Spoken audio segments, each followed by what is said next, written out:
compendium of all the position and the activities of the Supreme Lord, how they are manifest. In the introduction, right, when we start off, like right from the introduction, we're going to see what Srimad Bhagavatam is dealing with. Srimad Bhagavad Gita is like the graduate study of devotion or graduate study of spiritual life. Srimad Bhagavatam, on the other hand, is a postgraduate study. Here we are dealing with more advanced topics.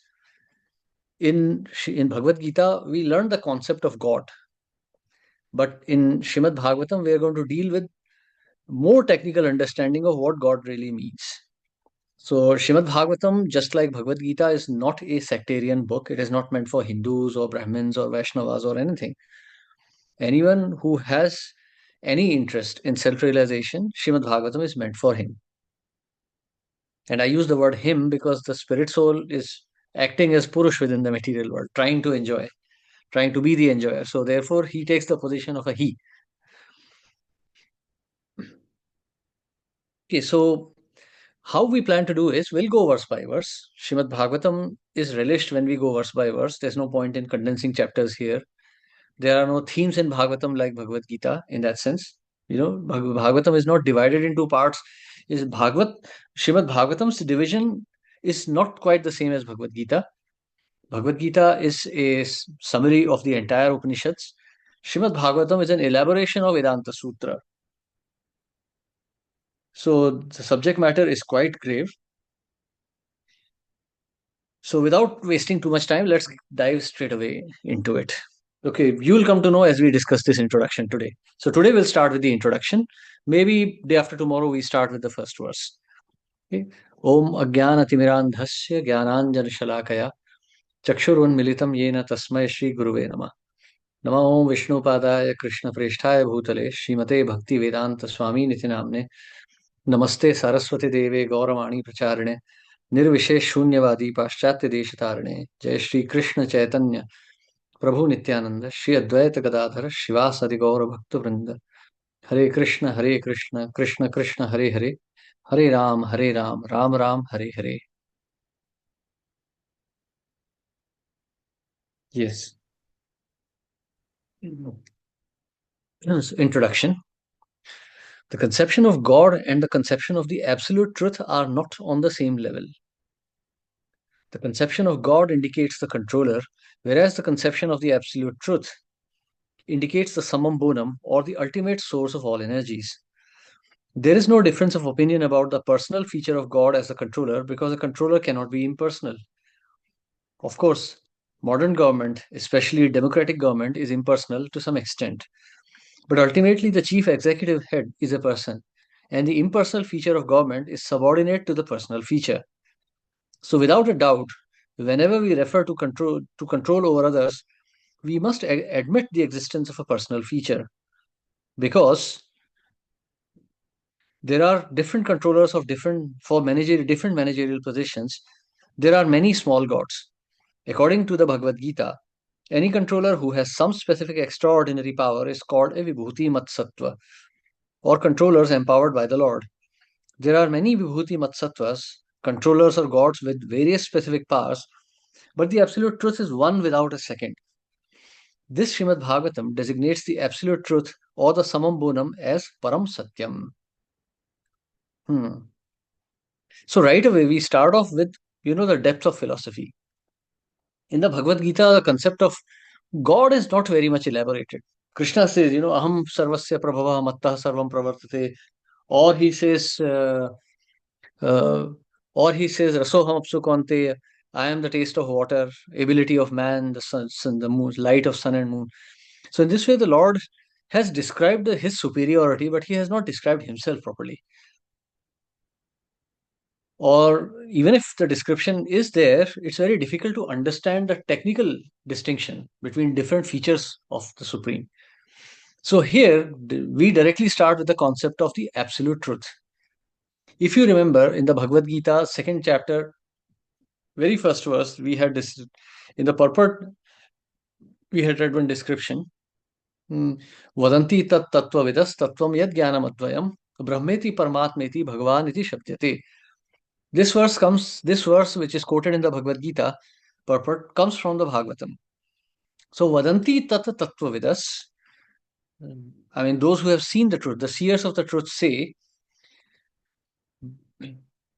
Tattvam Yad Jnanam Advayam, those who have understood the transcendental truth, that the absolute truth exists in three features: the impersonal feature Brahman, the localized feature Paramatma, and the personalized feature Bhagavan. So we use the term Bhagavan very liberally, even like in India, the term Bhagavan is used very liberally, or in the West, the term God is used very liberally, without really understanding the true purport behind it. So the word God is actually a subset of the absolute truth. The absolute truth exists in all features. At a very basic minimum, the absolute truth can be described as the personality of Godhead, his impersonal expansion, and his localized expansion, Paramatma. But the super term, uh, absolute truth, also indicates all the living entities and the material nature. So, so the entire creation, all that exists, is actually the absolute truth. But the absolute truth as the controlling principle is the Bhagavan, or the personal feature of the Lord. So the Supreme Lord may empower his expansions, the living entities, and such expansions are known as Vibhuti Matsattvas, or the demigods. Indra, Chandra, Surya, Vayu, all these are Vibhuti Matsattvas. They're living entities who have the who have a power like that of the Supreme Lord. It's not complete, but it is to a greater extent as compared to us. So even in our existence, we can see, for instance, that we as human beings have more power than the beasts. A hippo, a lion, an elephant, or a tiger, they may be very big and powerful beasts, but none have the power of human beings. Because eventually they are all subordinate, they all become subordinate to the human beings. So here we can understand that so here we can understand that that God is a slightly more distinct term. It has more distinctions. Okay, the author of Srimad Bhagavatam, Srila Vyasadeva, first offers his respectful obeisances unto Param Satyam Dhimahi, absolute truth. And because the Param Satyam is the ultimate source of all energies, the Param Satyam is the supreme person. The gods or the controllers are undoubtedly persons, but the Param Satyam, from whom gods derive power of control, is the supreme person. The Sanskrit word Ishvara, controller, conveys the import of God, but the supreme person is called Parameshwar, or the supreme Ishwar. The supreme person, or Parameshwar, is the supreme conscious personality because he does not derive any power from any other source. He is supremely independent. In the Vedic literatures, Brahma is described as the supreme god or the head of all gods like Indra, Chandra, Varuna, etc. But the Srimad Bhagavatam confirms that even Brahma is not independent as far as his power and knowledge are concerned. He received knowledge in the form of the Vedas from the Supreme Person who resides within the heart of every living entity. That Supreme Personality knows everything directly and indirectly. Individual, infinitesimal persons who are parts and parcels of the Supreme Personality may know directly and indirectly everything about their bodies or external features, but the Supreme Personality knows everything about both his external and internal features. Hmm. So the Supreme Lord is the origin of all energies. So sometimes there is a question, and this was the question I had also asked when I first met His Grace Madan Gopal Prabhu. Then, if we saying that Vishnu, if we say there is a supreme person, then what is the position of Lord Shiva and Lord Brahma? So here we can see that they are also Vibhuti Matsattva. Lord Shiva is slightly different, but Lord Brahma is another living entity who is highly empowered. Lord Brahma is so empowered that he's as good as the Supreme Lord himself. But still, he's a living entity distinct from the Supreme Lord. There are innumerable material universes in the creation. Where we live is one of the universes. There are many such universes, and each of those universes have Lord Shiva and Lord Brahma in there. So our Lord Brahma is distinct from the Lord Brahma in some other universe. and infinite such universes exist. So we can see that Brahma is not supreme. So both Brahma and Shiva are deriving their power from somewhere else. So that is the supreme person. So, Tene Brahma Hridaya Adi Kavaye Muhyanti Yat Suraya. The first verse of Bhagavatam opens. So Tene Brahma Hridaya Adi Kavaye. So he imparted this knowledge directly within the heart of Brahma. So in the beginning of creation, when Lord Brahma was born, the whole universe was in darkness. And Lord Brahma, the first living entity of the universe, became very frightened. And he sat down in meditation and he started meditating on his origin. At that time, the Supreme manifested in his heart with the words tapa tapa to perform austerity. So Lord Brahma tried to purify himself with austerity, and when he became purified, the entire knowledge of creation, including the vision to see this universe, was imparted to him by the Supreme Person. And then Brahma became the secondary creator. So in this way, the whole creation process takes place. Hare Krishna. Yes, any questions or comments so far?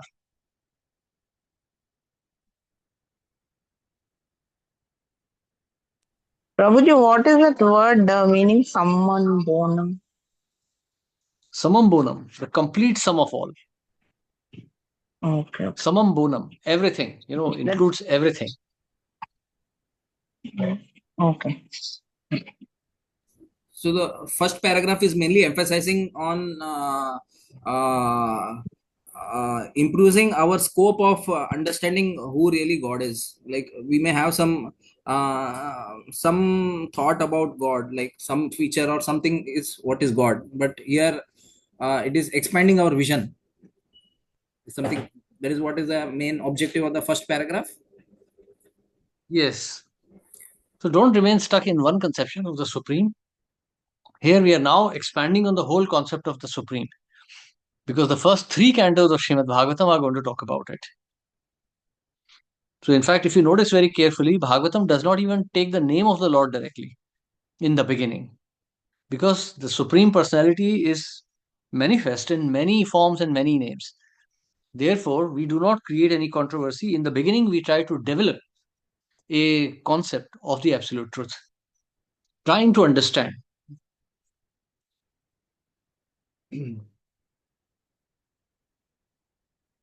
Yes.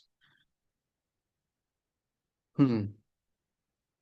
The words Janmadhyasya suggest that the source of all production, maintenance, or destruction is the same Supreme Conscious Person.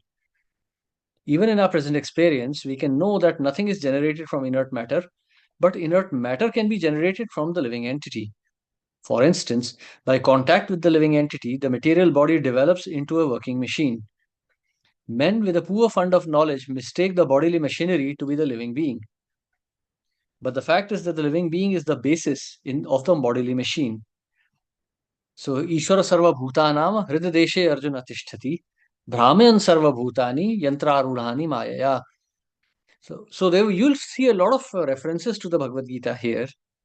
You'll see a lot of, in fact, in the first canto of Srimad Bhagavatam, a lot of verses will seem very similar to what we have already studied in the Bhagavad Gita. So if you could revise Bhagavad Gita as we are studying the Srimad Bhagavatam, your knowledge of bhakti will become very enriched. Your knowledge will become very strong. So, Yantrarudhani Mayaya, Krishna says in the Bhagavad Gita. Yantrarudha, this is like a machinery made of Maya, made of material nature. So, three modes of nature together constitute this body. The body itself, the phosphorus, calcium, carbon, oxygen, nitrogen, sulfur, that is tamoguna. The physical body that you see manifest, that is tamoguna. The senses are rajoguna, mode of passion, and the mind is sattva. So together these three are existing. Yogis merge these elements into respective modes and then they transcend the material nature. That's a different subject matter. We'll see that in the second canto. Hmm. The bodily machine is useless as soon as the living spark is away from it. Similarly, the original source of all material energy is the Supreme Person. This fact is expressed in all the Vedic literatures, and all the exponents of the spiritual science have accepted this truth. The living force is called Brahman, And one of the greatest acharyas, teachers, namely Sripad Shankaracharya, has preached that Brahman is the substance, whereas cosmic world is category. Brahman Satya, Jagan Mithya.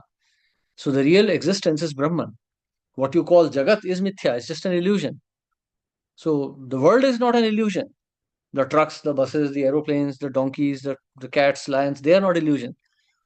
But to think that they have a perennial existence, a permanent existence, that's an illusion. To think that this society exists, that's an illusion. It's just the living entities with the three modes and karmas. So that is Jagan Mithya. So to think that this world is a substantial place, that's the illusion. That's Mithya. The original source of all energies is the living force. And he is logically accepted as the Supreme Person. He is therefore conscious of everything past, present, and future, and also of each and every corner of his manifestations, both material and spiritual. An imperfect living being does not even know what is happening within his own personal body. He eats his food, but does not know how this food is transformed into energy or how it sustains his body. When a living being is perfect, he is aware of everything that happens, and since the Supreme Person is all perfect, it is quite natural that he knows everything in all detail. Consequently, the perfect personality is addressed in the Srimad Bhagavatam as Vasudeva, or one who lives everywhere in full consciousness and in full possession of his complete energy. All of this is clearly explained in the Srimad Bhagavatam, and the reader has ample opportunity to study this critically. So, in the Bhagavad Gita, we studied the concept of Kshetra and Kshetrajna. So, in the Bhagavad Gita, Kshetra is described. So, the Supreme Lord describes that the living entity, for the living entity, the body is the Kshetra. And for the Supreme Lord,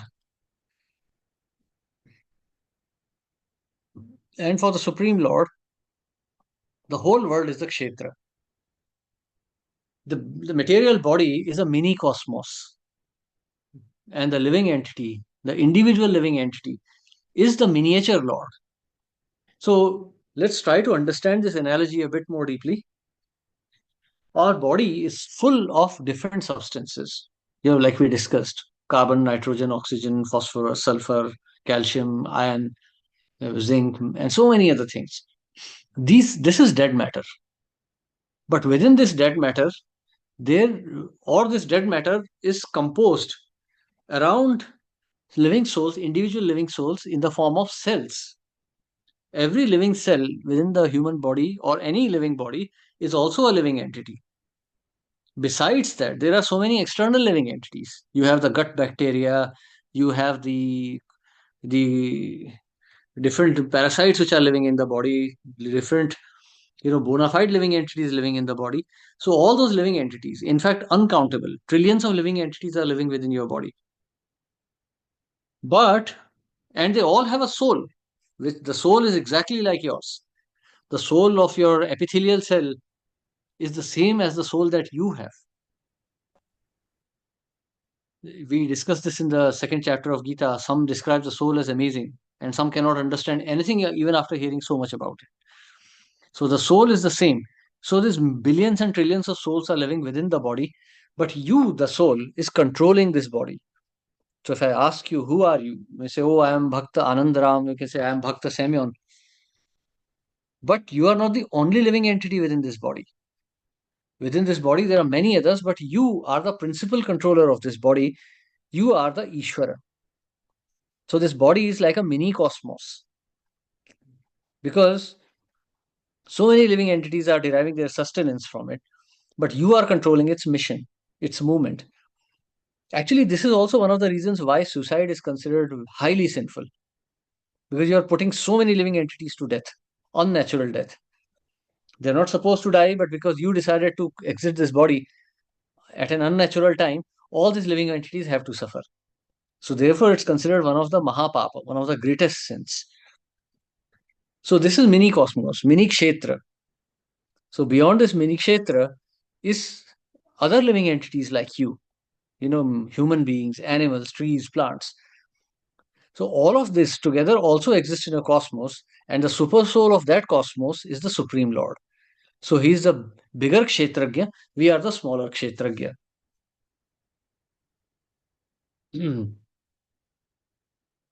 Yes, any questions or comments so far?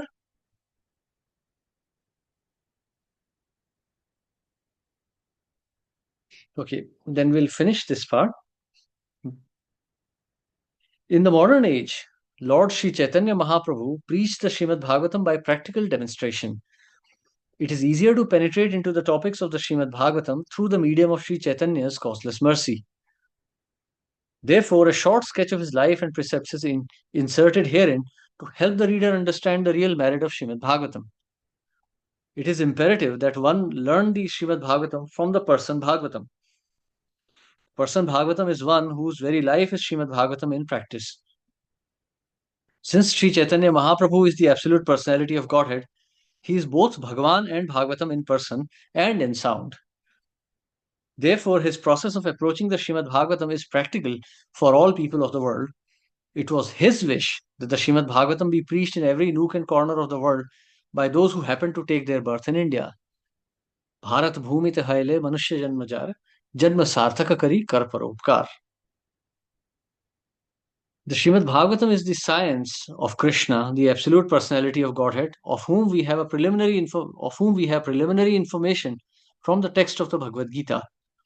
Sri Chaitanya Mahaprabhu has said that anyone, regardless of what he is, who is well versed in the science of Krishna, Srimad Bhagavatam and Bhagavad Gita, can become an authorized preacher or preceptor in the science of Krishna. Kibe Vipra, Kibe Nyasi, Shudra Kenenai, Jai Krishna Tattvavetta, Sei Guru Hai. There is a need for the science of Krishna in the human society for the good of all suffering humanity of the world. And we simply request the leaders of all the nations to pick up this science of Krishna for their own good, for the good of the society, and for the good of all the world's people.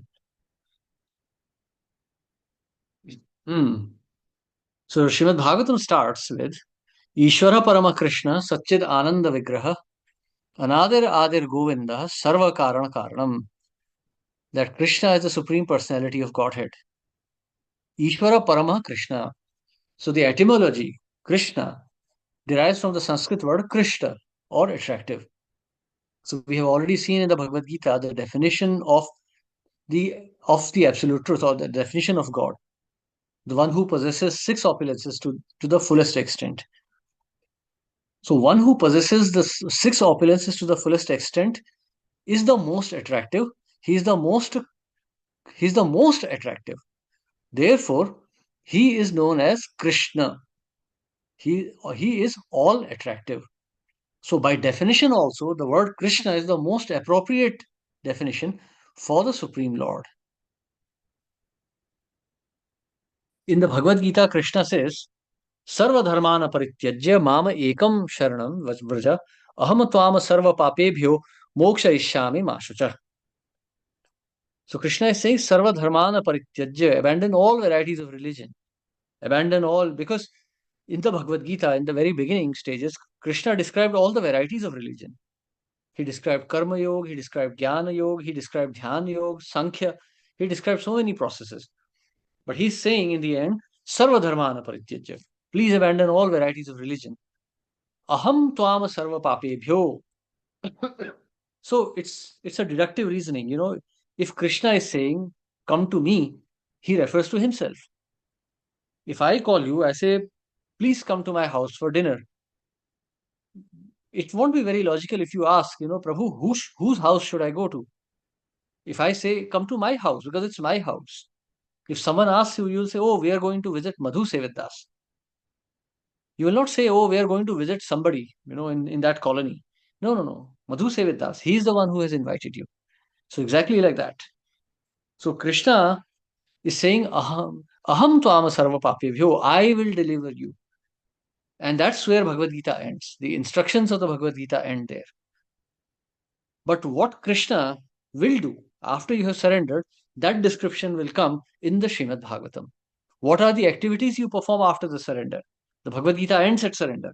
Bhagavatam begins from that surrender. But we are not going to see just Krishna. Krishna has infinite expansions and manifestations. We are going to see all of those in the Srimad Bhagavatam. Okay? So when we meet next time, we'll start with a short sketch of the life and teachings of Lord Chaitanya. Okay. So Hare thank you Krishna, very much, Prabhuji. everyone. So, Yes, Prabhu. when the text is again and referring the signs of Krishna, so what is the Hmm. scope of this words, signs of Krishna? Again and again, it is mentioning. So, Hmm. what all things about Krishna is uh, things to be covered? The signs of Krishna. Hmm. Krishna is like a very broad topic. Yes. Science of Krishna. How to understand him? We're not saying sentimentally. Oh, because I worship Krishna, so you should worship. No. We're not saying this, oh, because so and so person said something about Krishna. No, we're going to talk about science. Science means logical reasoning. Science means, a methodical process of understanding. If I tell you to every action there is equal and opposite reaction, it's not my sentiment. It's an observation. It's a fact. So when we say science of Krishna, what we mean is that Krishna is a fact, and we are going to prove it. In science, everything is proven.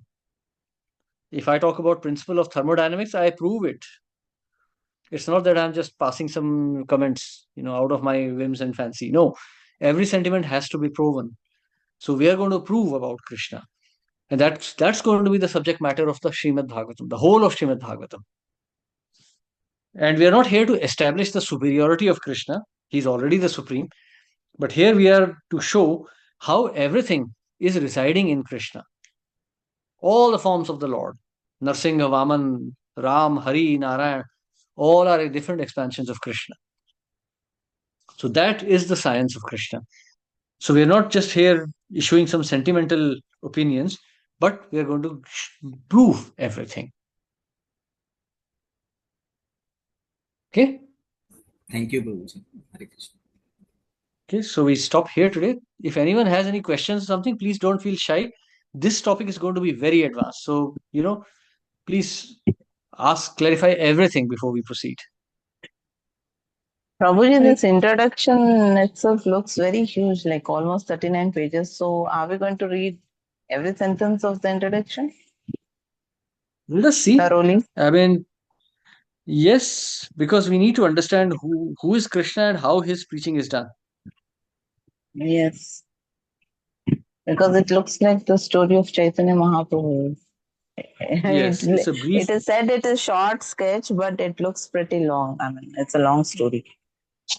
Well, the long story is in 6 to 17 volumes, so we have it has been condensed to only 22 pages.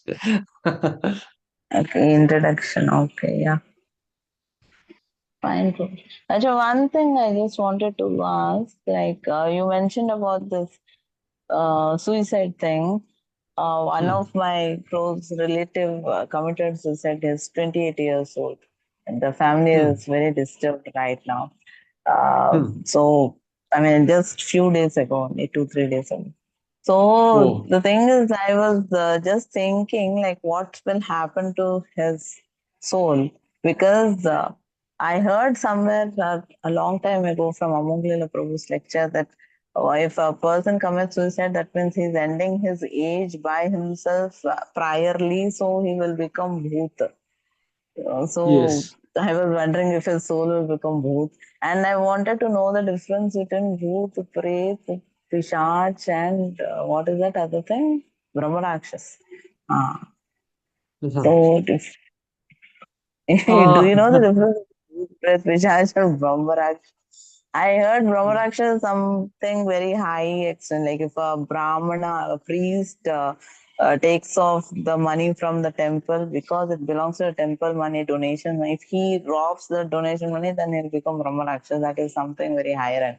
Both is some soul here इधर उधर जो भटकता रहता है because it has to satisfy some required things which he could not satisfy. He died very much in prior. So, what is the difference between Bhoot, Pret, Pishach, Nishachar? It well, that's looks not like exactly the interesting. subject matter.